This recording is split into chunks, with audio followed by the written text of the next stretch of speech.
থেকে সাইরেন বাজিয়ে ছুটে আসছে একটি টোটো। একটু কাছে আসলেই বোঝা যাবে আর 5টি সাধারণ টোটোর মতো এটি নয়।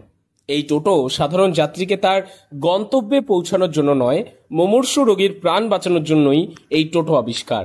সাধারণ একটি অ্যাম্বুলেন্সে যেই সমস্ত প্রয়োজনীয় সরঞ্জাম, যেমন অক্সিজেন সিলিন্ডার থেকে শুরু করে স্ট্রেচার, সমস্ত কিছুই মিলবে এই টোটোর মধ্যে। নদিয়ার চাকদহের অলিতে গলিতে এবার থেকে দেখা যাবে এই টোটো অ্যাম্বুলেন্স। চাকদহ শহরের 6 নম্বর ওয়ার্ডের 3 নম্বর দুর্গানগর বয়েজ ক্লাবের পাশে রবীন্দ্রনাথ পোদ্দার তার মায়ের স্মৃতির উদ্দেশ্যে এই টোটো অ্যাম্বুলেন্সটির উদ্বোধন করেন। উদ্বোধনী অনুষ্ঠানে উপস্থিত ছিলেন চাকদহ পৌরসভার চেয়ারম্যান ও চাকদহ থানার ভারপ্রাপ্ত আধিকারিক সহ একাধিক বিশিষ্ট মানুষজনেরা। আজকে আমার অনুষ্ঠান হচ্ছে একটা ছোট্ট ক্ষুদ্র প্রয়াস নিয়েছি, যেটা একটা অ্যাম্বুলেন্সের মাধ্যমে আমাদের এই এলাকায় অনেক দুস্থ রুগী আছে এবং দুস্থ পরিবার আছে এবং অনেক জায়গায় অ্যাম্বুলেন্সগুলো ঢুকতে পারে না, বড় বড় অ্যাম্বুলেন্স। সেইখানে আমার এই ছোট্ট ক্ষুদ্র অ্যাম্বুলেন্সটা নিয়ে সেই সমস্ত রুগীদের আমি যদি চটজলদি আমাদের চাকদা হসপিটালে পৌঁছাতে পারি, তাহলে সে একটা পরিষেবা পাবে। এই উদ্যোগে আমার মায়ের স্মৃতির উদ্দেশ্যে আমি এই অ্যাম্বুলেন্সটা তৈরি করেছি, যাতে এই এলাকার আমাদের শুধু এই 6 নম্বর ওয়ার্ড নয়, চাকদা টোটাল এলাকাটাকে আমি কভার করব।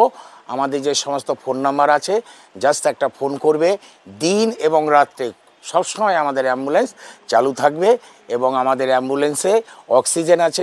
যদি কারোর অক্সিজেনের পরিষেবা দরকার হয়, সেই অক্সিজেনটুক দিয়েও আমরা হসপিটালে নিয়ে যেতে পারবো। 3 চাকার একটি ব্যাটারি চালিত বাহনকে এভাবে অ্যাম্বুলেন্সে রূপান্তরিত করাতে তাজ্জব হয়ে গিয়েছেন সকলেই।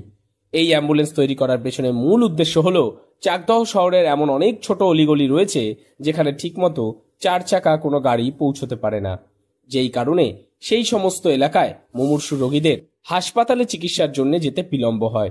আর সেই কারণেই পেশায় শিল্পী রবীন্দ্রনাথ পোদ্দার এই টোটো অ্যাম্বুলেন্সটি বানান এবং উদ্বোধন করেন।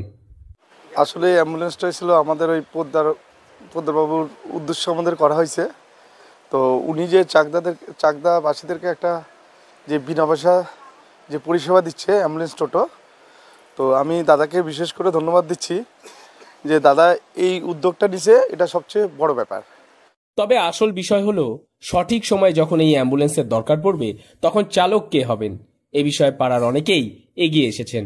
তারা জানান যার যখন সময় হবে তারাই দায়িত্ব করে মুমূর্ষু রোগীদের নিয়ে যাবে এই টোটো অ্যাম্বুলেন্স করে হাসপাতালে। স্বাভাবিকভাবেই রবীন্দ্রনাথ বাবুর এই মহান উদ্যোগে উপকৃত হল গোটা চাকদহবাসী। নদিয়া থেকে মৈনাক দেবনাথের রিপোর্ট, লোকাল 18 বাংলা।